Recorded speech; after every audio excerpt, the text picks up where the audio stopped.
hopeless life. But now, in Christ Jesus, you who before were afar off, have been brought near to God by the blood of Jesus. We have that same privilege that high priest in the Old Testament had, but he could only do it once a year. But now in Christ Jesus, you who formerly were afar off, have been brought near by the blood of Jesus Christ. Jesus sits on the throne of grace, and the author of Hebrews is telling us, therefore, let us draw near with confidence para que podamos encontrar, recibir misericordia y gracia en nuestro tiempo de Cristo. And the Bible teaches us that the believers, the followers of Christ, were first called Christians, not by other believers, but by unbelievers. Los cristianos, los creyentes, los seguidores de Jesús, primero se les dio el nombre de cristianos, no por otros creyentes. Ellos mismos no se dieron ese nombre. They didn't give themselves that name. It was the unbelievers who started calling the believers, the followers of Christ, Christians, because they saw that wherever they went, right, they would speak the same words. Whenever they would sit down to eat a meal, they would pray for the food and bless it, just like Jesus used to do. And they would live and walk and talk like Jesus did. And they gave them the name, they were the first ones who gave them the name Christians, because they were living like Christ, they were acting like Christ. Y fueron los incrédulos, ¿no?, que le dieron a los creyentes el nombre de cristianos, porque veían las mismas cosas, las mismas características de Cristo en la vida de ellos. Yes, una vez usted enseñó también, pastor, que también a los cristianos, pero no sé si en forma despreciable, le decían cristicos. Y no era, o sea, era en forma de burla, ¿no? Casi así. And the reason that unbelievers started calling Christians, or the believers Christians, it was kind of like in ¿cómo se dice burla? Kind of making fun of them a little bit. And kind of, oh, they're little Christians. Or that guy who they crucified over there, who said he was the Son of God. What was his name? Jesus Christ. That was his name. And they're little Christ, little Christians. And they said it in kind of like in jest, right? Kind of like making fun of them, así como casi haciendo burladeos. Pero era cierto. Los incrédulos comenzaron a ver que este grupo de personas, los seguidores de Jesucristo, estaban actuando como Él.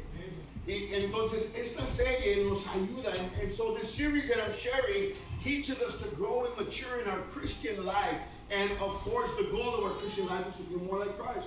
So Christ here starts sharing about prayer. Entonces Cristo comparte aquí sobre la oración, and he said this, therefore I say to you, Jesus saying this, I say to you, all things for which you pray and ask. This is what it's saying. Believe that you have received them, and they will be granted to you. Léelo una vez más, Greg. Por tanto, os digo que todo lo que pidiereis orando, creer que lo recibiréis y os vendrá. And it's a very important principle. I want to go on, but I just remembered something about this verse. When Jesus said that when we ask for something, what should we do? Believe, right? Who said that? Cristo said that. All right. Amen. He said, believe. When you ask, in other words, when you ask me for something, when you ask God for something, he says, do it believing, right? How many of you have asked God for healing? How many of you have asked God to, bless you, whether it be, you have a financial need or with a better job or something like that, right? And I've always had this thing about, asking God over and over and over. Like he's forgetful, right? Or like he doesn't hear us. Y tengo esta cosa, ¿no? Cuando le pedimos a Dios lo mismo, vez tras vez, como que se le está olvidando y nosotros tenemos que recordarle, ¿no? And I've always thought, if I ask God for something, I don't have to do it 1,000 times. I just have to do it once, believing. Because that's what the Word of God says.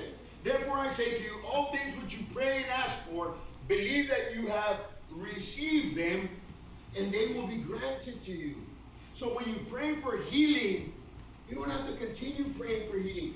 Pray once in faith, believing. And then every morning after that, or every day after that, even though you haven't gotten it yet, even though you haven't received it yet, you know what? Thank you, Lord. Thank you for my healing. I pray, believing, Lord, that I've asked you for this and that you've granted it to me. I thank you for my healing. And that's what it is to pray in faith. He goes on to say, look at Luke chapter 18, verse 1. In Lucas capítulo 18:1. And today we're gonna use our Bibles. Amen. And Luke chapter 18:1, this is Jesus Christ again. Y aquí es Jesucristo una vez más, ¿no? Hablando acerca de la oración. Y empezó con una parábola. He starts to share a parable, which was a story that would often carry a spiritual principle or teaching. And he starts out in Luke chapter 18, verse 1. Now he was telling them a parable. What was the purpose of the parable? To show them that at all times they ought to pray and not what? Not lose heart. Como dice el español. Dice, también le refirió Jesús una parábola sobre la necesidad de orar siempre y no desmayar. Amen. So Jesus was sharing on the importance. He was talking to the disciples and to the crowd that was on, and he was telling them that this story, this parable, and what was the purpose of the parable? He was teaching them the importance of prayer. He's teaching them that it was important to pray, to not lose heart. And you know that we have to remember this, that prayer is a privilege. Tenemos que recordar que la oración, ¿no? Es un privilegio para nosotros. It's a privilege. It allows us to have communion. It allows us to have communication with God. I mean, if you ever worked for a company, you've never met the head Mexican in charge. Yes. HEB. Never met Mr. Butt. I don't know if it's him anymore, but yeah. I'm sure the company now has a chief executive officer. We happen to belong to a family, and the main person is God. And each of us, what's amazing about this is that each of us have equal access to be able to come into the presence of God and into the throne room of God. Todos tenemos acceso, ¿no? Al mismo Dios. You know that in the Old Testament, in order for the high priest in the Old Testament, in the days of Moses and Aaron, there was one high priest, and he was the only one that could come into the presence of God. Have you ever seen Indiana Jones, right? The Ark of the Covenant, right? That was where the presence of God rested. And it was in a tent. And the tent had sections to it, right? La presencia de Dios era el arca del testimonio. Estaba en una tienda, en una carpa, que tenía secciones. And the outside of the courtyard, what they called was, or the outer courts, habían lo de afuera, ¿no? Donde los sacerdotes diariamente podían entrar ahí. And people could, walk around, and the priests and the people could enter into the courts, into the surrounding area. But not everybody got to go inside. And even the inside was divided into two areas. There was the holy place, donde estaba la tienda, donde estaba la presencia, estaba dividida en dos, güey. El lugar santo. And there, the priest would go in daily. The priest would go and change out the showbread and make sure that the candlesticks were, trimmed and make sure that there was an altar of incense which represented the prayers of the people to God, and all that had to be tended to daily. But the most important part was where the Ark of the Covenant was, where the presence of God was. And have you ever seen the Ark of the Covenant? It's a gold box, and it had two angels. That area in the middle was called the mercy seat. And that's where the presence of God rested. On the outside, if it was during the day, on the outside, there was a cloud that covered the people from the heat in the desert, and that cloud funneled in, and it came over the tent, and it went into the tent, and the presence of God was right there in the middle of the two cherubim, the middle of the two angels, and it was called the mercy seat. That was where God's presence was. By day it was a cloud, by night it was a pillar of fire. And into the presence of God, into that section that was closed off by a curtain, only one person could enter into the Holy of Holies. Solamente una persona podía entrar a la presencia de Dios, al lugar santísimo. And it was a high priest. Not all the priests could enter there, just one guy the high priest. Does anybody know how often he could go in there? ¿Alguien sabe qué tan seguido podía entrar el sumo sacerdote a la presencia de Dios? Anybody? Once a year. Only once a year. Solamente una vez al año. Imagine that. And he was the most privileged guy. He was the most privileged person to be able to have access to God's presence. But it was only once a year. So we really don't understand the privilege that we have, that we can come into the presence of God, that we can come into the throne room of God. Go with me to Hebrews chapter 4, verse 16. Listen to what the author of Hebrews writes to the church. Eso es lo que el autor de Hebreos escribe a la iglesia. Hebrews chapter 4, 16, the word of God says, therefore, let us draw near with confidence to the throne of grace. Now, who sits on the throne of grace? Jesus, that's right, Cristo. Jesus sits on the throne of grace. And the author of Hebrews is telling us, therefore, let us draw near with confidence to the throne of grace so that we may receive mercy and find grace to help in time of need. Dice así, acerquémonos pues confiadamente al trono de la gracia para alcanzar misericordia y hallar gracia para el oportuno socorro. Amen. So there's a couple of things here in this verse, right? First of all, it tells us that we're the ones that have to draw near to God. Not that he doesn't draw near to you, right? Because he already lives in our heart. How much more can he draw near to us than that? But we have to draw near to him as well. And the Bible says that we do it with confidence, that we can confidently enter into his presence. La palabra de Dios dice que podemos arrimarnos a Dios. Tenemos que nosotros hacer el esfuerzo de venir a él, de arrimarnos a él. Y dice que podemos hacerlo como que confiadamente. Amen. How many of you ever got called into the principal's office? That's me. How would you go to the principal's office? Not confidently, not all cocky, right? Unless you're Renee, somebody else. No, man. When you were going to the principal's office, it's because you did something wrong. Nunca te llamaron a la oficina del principal. ¿Cómo llegábamos ahí? Sabías bien que iba a caer leña, bro. ¿Por qué? La regaste. No por bueno, no. Right? So whenever we would get called into the principal's office, it's because we've done something wrong. And you were going to get it. They were going to call your parents. Maybe you're going to get this, what's it called? Expelled. Amen. I can't tell you how many times we went to the principal's office as parents with Alex.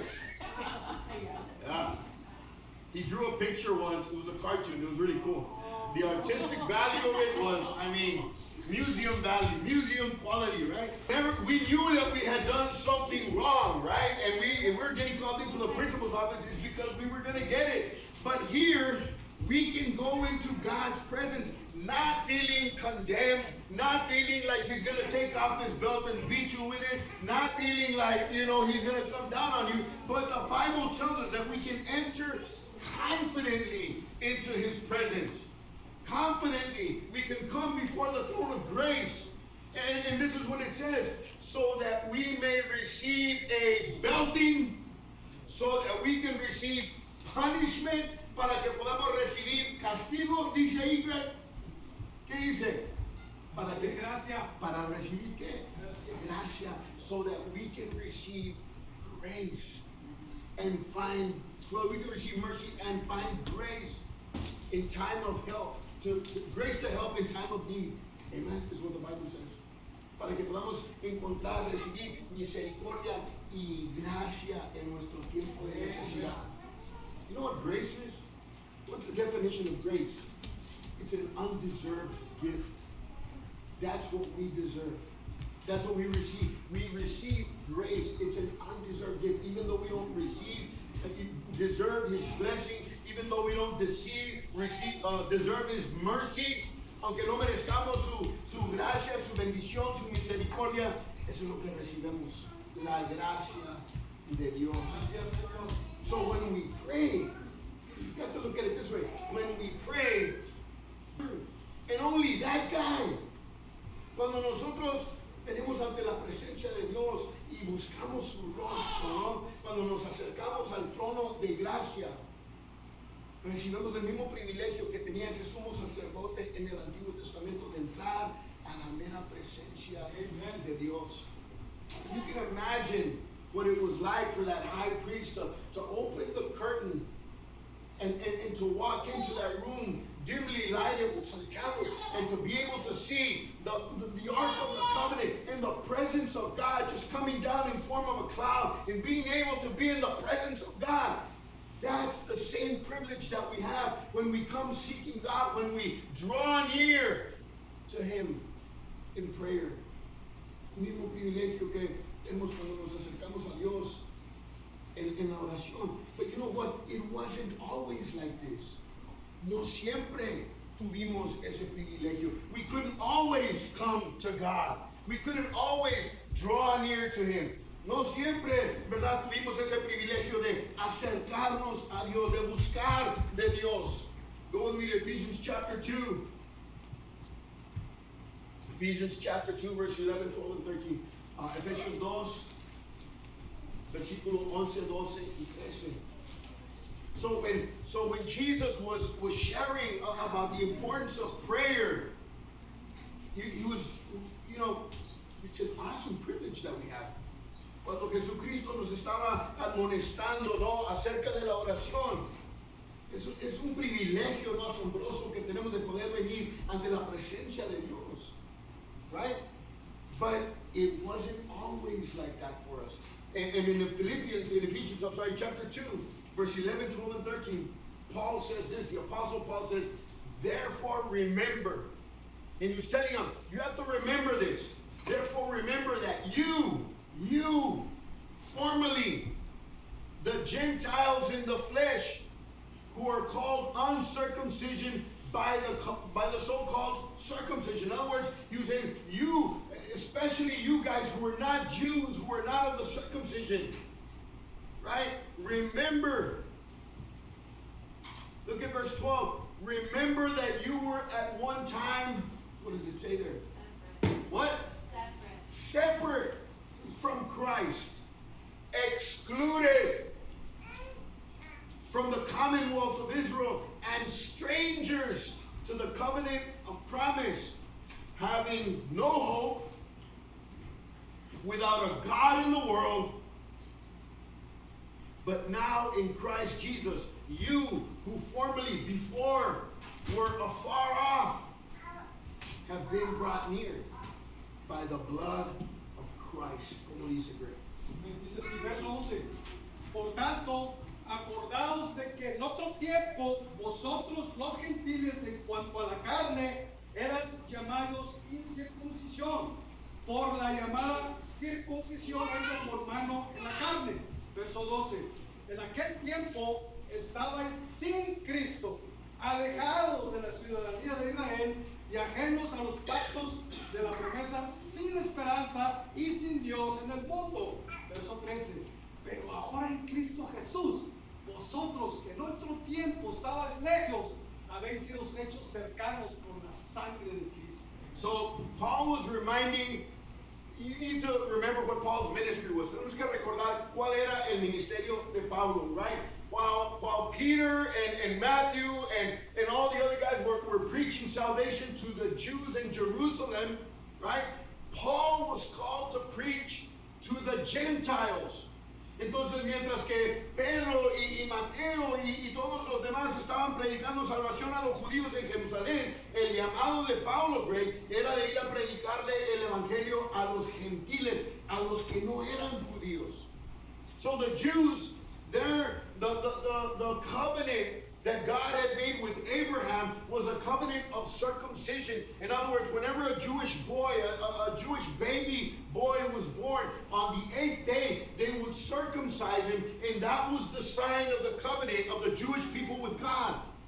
But when Paul and God showed Paul and he started preaching to the Gentiles, the non-Jews, the uncircumcised, there was kind of a dispute there between Peter and the apostles in Jerusalem. Hey, what are you doing? You're preaching to unbelievers. You're preaching to the Gentiles. And salvation is for the Jews. And Paul said, hey man, you know, the Holy Spirit is moving with the Gentiles. Entonces un debate, ¿no, Greg, entre Pedro y los que estaban predicando la salvación a los judíos y con Pablo, ¿no?, que estaba predicando a los gentiles. Les decían, hey, la salvación es para los judíos. Pablo dijo, no, Dios está haciendo algo acá con ellos. Dios, el Espíritu Santo se está manifestando, se está moviendo con ellos. So, are any of us Jews? No. Maybe if you take a DNA test, you might have like a 3% or maybe like a, 7%, right? Some Sephardic Jews in Spain that we have some blood from, but we're not Jews, really. We're Gentiles. We're Gentiles, somos gentiles. So that's what Paul is talking about, right? That's what the author of Hebrews is talking about. Therefore, remember that formerly you, Gentiles in the flesh, who were called uncircumcision by the circumcised, by the Jews, which is performed in the flesh by human hands, remember that at that time you were separated from Christ. We were separated from Christ.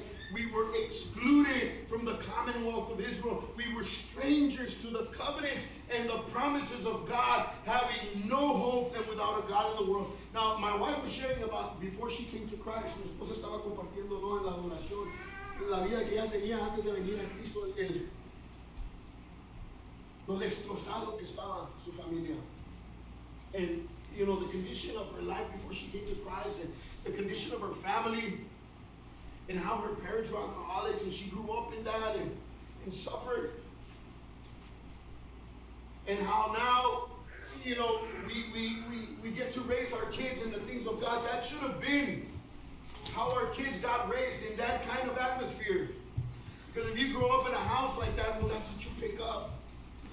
And that's how you live, because that's what you learn. And that should have been her life. That should have been the life that she gave her children. Well, I was a drug addict. I was a crack cocaine addict before I came to Christ. My life was destroyed. That should have been the example I gave to my children. Mi vida también estaba destrozada como un drogadicto. Debería haber sido el ejemplo que yo le di a mis hijos, ¿no? So my children, by definition, should be drug addicts, alcoholics, criminals, liars, all of the above. And that's what Paul was saying. Remember that at one time you were separated. I remember. Yo recuerdo cuando yo estaba separado de Dios. Remember that at that time you were separated from God. You were excluded from the commonwealth of Israel. I didn't know anything about that. You were strangers to the covenants and the promises. I had no idea what God's promises and covenants were.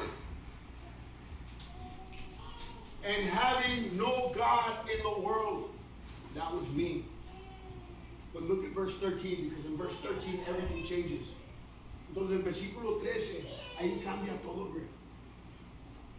It was the blood of Jesus. And in other words, what he did for us at the cross. Right? Every time around Easter, I like to watch The Passion of the Christ. How many of you like that? How many of you have seen that movie, The Passion of the Christ? Right? That movie touched that guy, Jim Caviezel. And whenever you see him, you might see him like, how many of you see him like on Facebook, on YouTube and stuff like that? That guy, dude, he preaches. They've invited him to Christian church because he's Catholic, right? But they've invited him to Christian churches, and I've seen that guy preach like the gospel, man, because he had an experience. You can't do a movie like that. You can't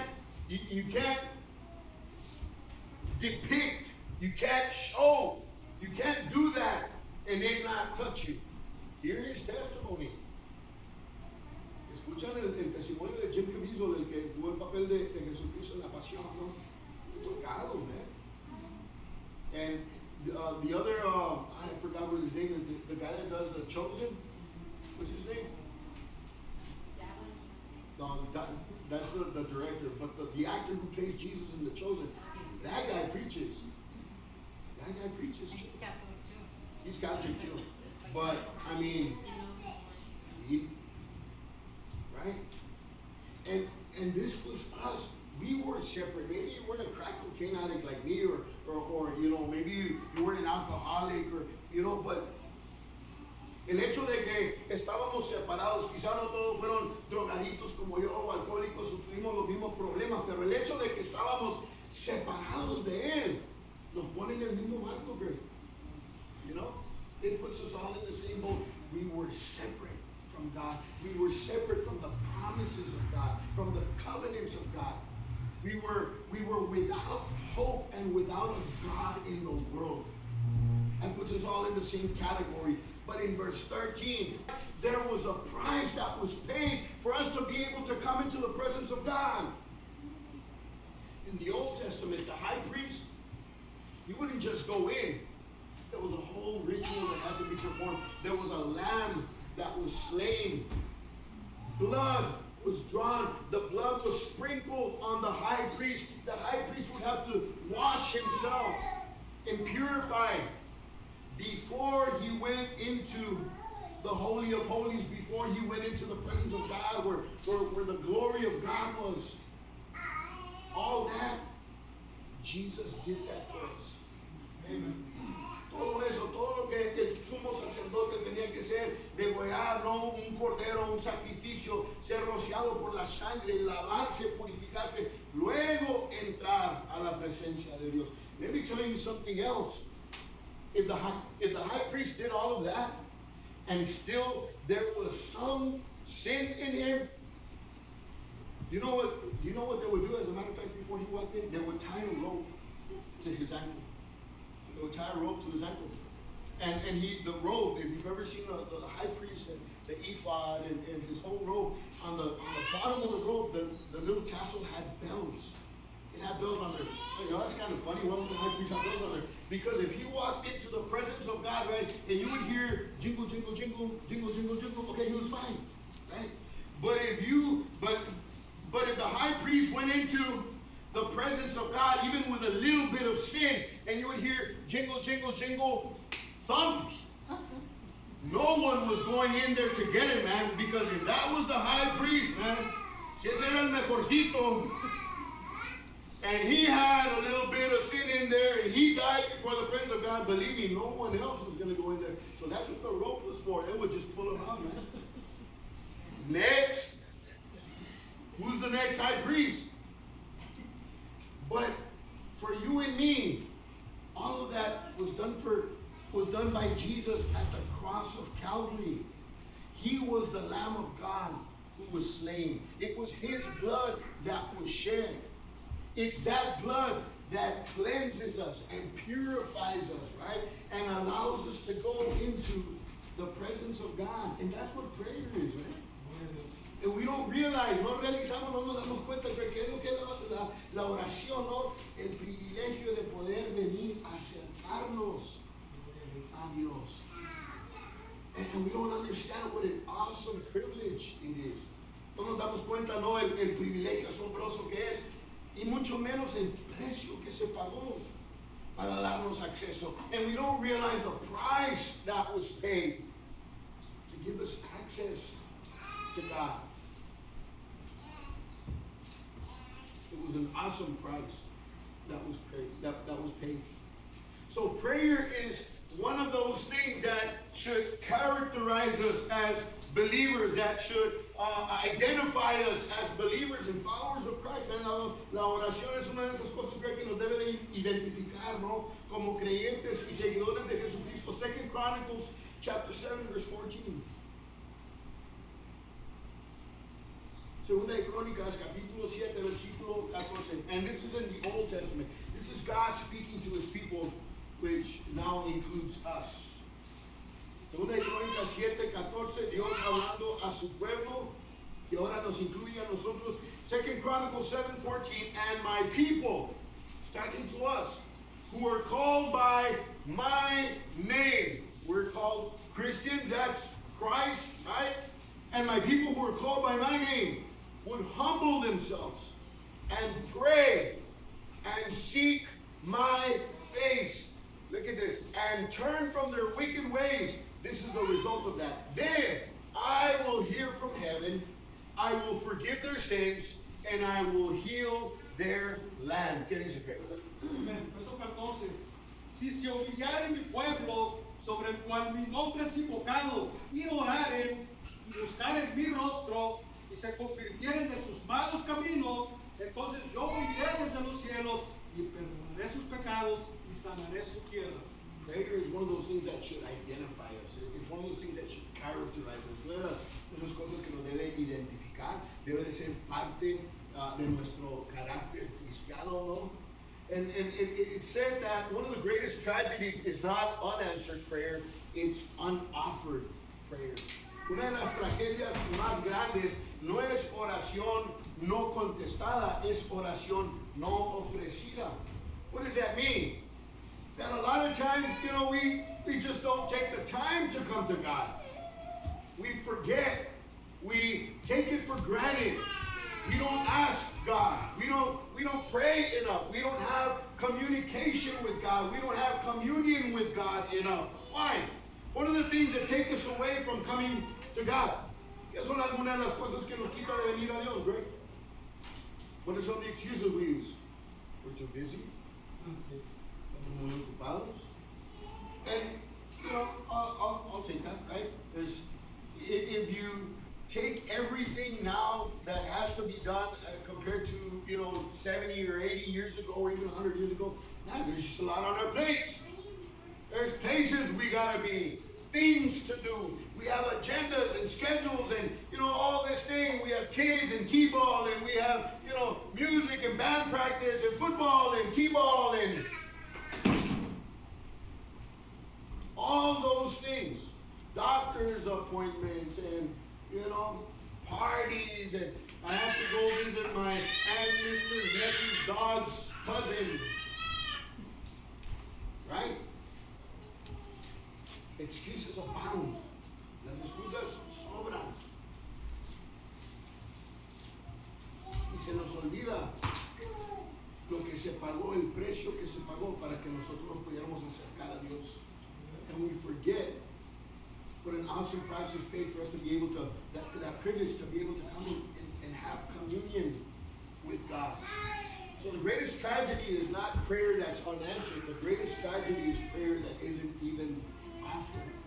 That prayer that we don't even make to God. That time that we don't even take to come to God. There was a story early on when I barely became a Christian, and my pastor was teaching about prayer. Y mi pastor contó una historia acerca de la oración cuando primero me salvé. Y contó la historia de un padre que le daba, ¿cómo se dice? What do you call it when you give your kids an allowance? ¿Cómo se dice that? Le das a tus hijos, no, cada semana les das $5. ¿Cómo se dice eso? Su domingo, right? Exactly, su domingo. Right? And every day, back then it was a quarter, every day the dad would give his son a quarter to go to school. Now it's probably like $5 a day or something, maybe 10, I don't know, inflation. And every day the son would have to come to the father, hey dad, my quarter, oh yeah, here's school. And every day, until one day the kid got wise, ¿no? Y cada día el niño tenía que venir al padre, papá, mi peseta. Oh, sí, te digo, déjalo porque antes que no en la escuela. Y cada día tenía que venir el niño a pedirle la peseta a papá, ¿no? El domingo a papá. And so one day, the kid got smart and said, Dad, I have to come before you every single day, I got things to do, I'm sure you got things to do. Why don't you just give me what the amount is for me? Was it $250? $225? No, right? For 5 days? No, $1.25. Right? Entonces el niño le dice, papá, todos los días tengo que venir y pedirte y estoy más que seguro que te fastidio y yo tengo cosas que hacer, me imagino que tú también tienes cosas que hacer. ¿Por qué no nomás me das lo que es por la semana? El papá le dijo, no, mijito. No, porque si te doy todo, ya no vas a venir conmigo.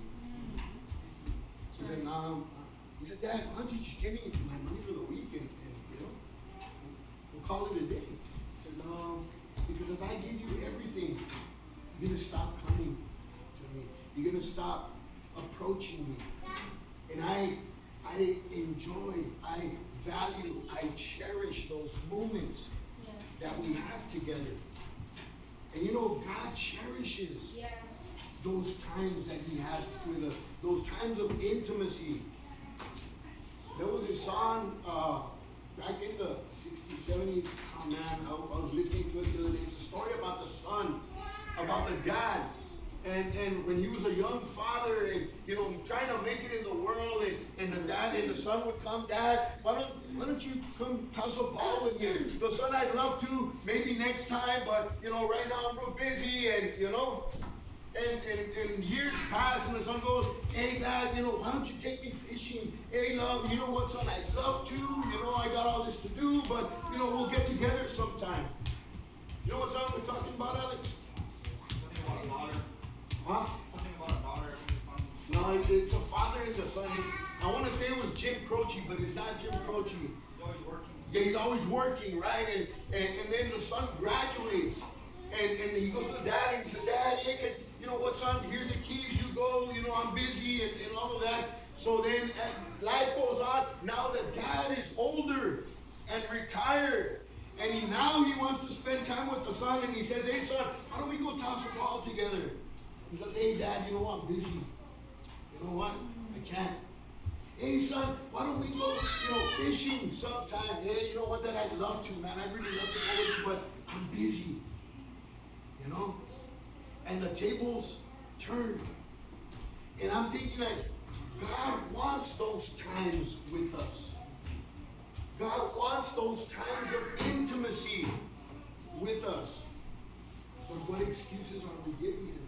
Because Dios aprecia esos tiempos de intimidad con nosotros, esos tiempos, ¿no? que podemos pasar con Él, que Él puede pasar con nosotros. Pero ¿qué excusas le damos? And we have to realize that, you know what, it was an awesome price that was paid for us to even be able to come into the presence of God, and for us not to take advantage of that privilege. It's just, not only is it laziness, but man, ungratefulness. We have to take prayer more seriously. You know when we think about praying, we think about praying when everything hits the fan. We think about God when we get that devastating news. Nosotros pensamos en oración, en buscar de Dios cuando algo pasa, ¿no? Cuando recibimos las malas nuevas. You ever seen in a movie like when a guy's about to get shot, or he's like in a firing squad and he's against the wall and everybody's taking their aim, and right there, you know, he's whispering something and then he's praying, right? Or something, you know, something is about to happen and they begin to pray. We begin to pray when everything's already in bad shape. You never see people praying when everything is going fine, when everything is good. Just to say, you know what, Lord, thank you, man. Thank you. Gracias. Siempre oramos cuando las cosas van mal. Nunca tomamos tiempo cuando todo va bien, simplemente para darle gracias a Dios. There was a man who was flying a Piper Cub. My son and I were talking about this the other day. When I was young, I wanted to take flying lessons. And at that time, it was about $50 a lesson in McAllen Airport, you know, and that was a little bit much for me. But I always wanted to do that. So there's a story about a guy who was flying his small plane. Maybe it was like a Piper Cub or a Cessna or something like that. And, you know, he's flying and he begins to have problems. Y ese individuo estaba volando su avioneta, ¿no? Y está comenzando a tener problemas con el avión. And he calls the control tower and he says, pilot to tower. I'm 300 miles away from the airport, 600 feet above the ground, and I'm out of fuel. Estoy 300 millas fuera del aeropuerto. Estoy 600 pies en el aire y se me acabó, me sintió la gasolina, ¿no? ¿verdad? El combustible. ¿Qué hago? Estoy cayendo rápidamente. I'm descending rapidly. Please advise over. And that's usually us when we ask for help. When we're on the way down, we're out of fuel, we're experiencing problems.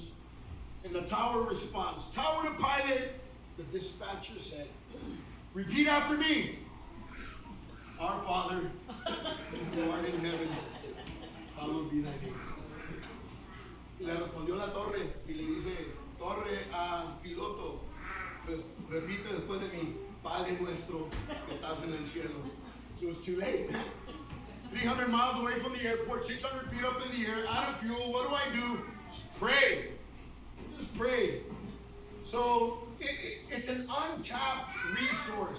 La oración es un recurso que muchas veces no lo usamos, no tomamos ventaja.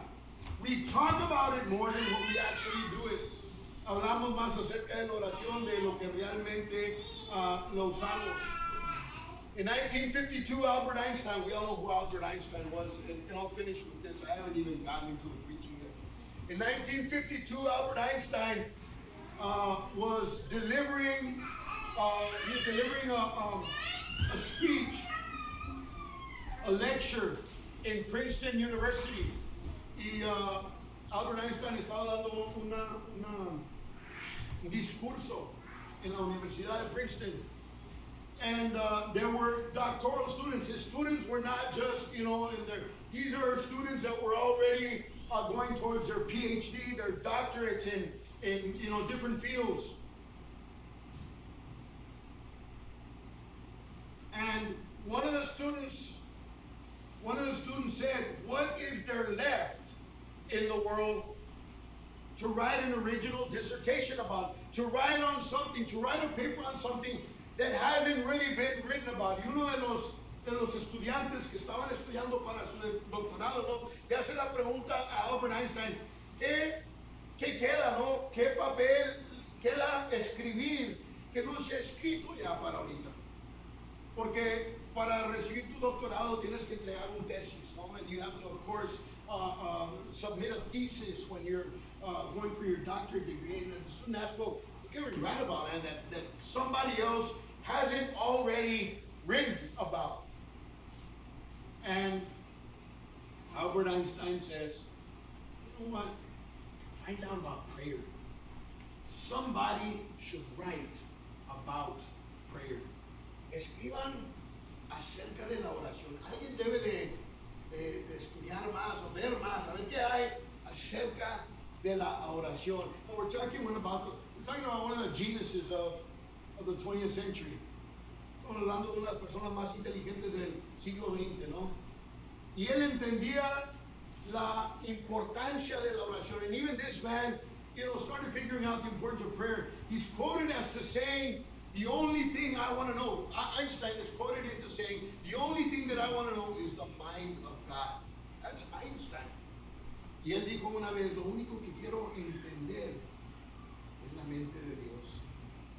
Él dijo eso, right?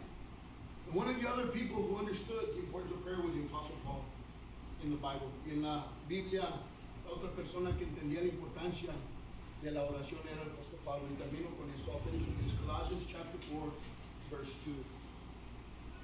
And I'm barely done with the introduction, so we'll continue next week with this. Colossians chapter 4, verse 2. Jesus stressed to us the importance of prayer. Jesucristo nos, estresó, nos predicó acerca de la importancia de la oración. Y el apóstol Pablo escribe en Colosenses 4:2, Colossians 4:2, devote yourselves to prayer. Devote yourselves to prayer. Keeping alert in it. In what? In prayer. With an attitude of thanksgiving. Amen. Dice así, perseverar en la oración, velando en ella con acción de gracias. Gregorio predicó acerca de la oración la semana pasada. ¿Usaste ese versículo o no? No recuerdo por un No, pero hablaste acerca de que en la oración debe de haber una actitud de agradecimiento, right? And Greg preached on prayer 2 weeks ago, and he shared on one of the aspects of this on gratitude, how there has to be gratitude in our prayer. But Paul was saying this: you have to devote yourselves. Tienen que, ¿cómo dice? Perseverar, seguir en la oración. And you know, I know there's a lot of things going on in life. Yo sé que hay tantas cosas, ¿verdad? En la vida estamos bien ocupados porque somos personas que tenemos muchas cosas, tenemos hijos, muchos de nosotros tenemos nietos, hay cosas que hacer, hay trabajo, escuela, there's work, there's school, there's family, you got kids, some of us have grandkids. There's just so many things that fill our day. Tantas cosas que llenan nuestro día. Pero Pablo estaba diciendo, perseverar. Devote yourselves. There's a lot of things that we're busy with, but Paul was saying, make time for prayer. There is power in prayer. Jesus said, when you ask God for something, ask for it believing that you have what you have asked, what you have already asked for. Cristo dijo, cuando pides, cuando oras, pide creyendo que ya tienes. Pero el que no pide, ¿Dios qué? ¿Dios qué? Dios no lo oye. If you don't ask God, you can't hear. That's what Paul was saying, devote yourselves to prayer. Amen. Let's stand to our feet.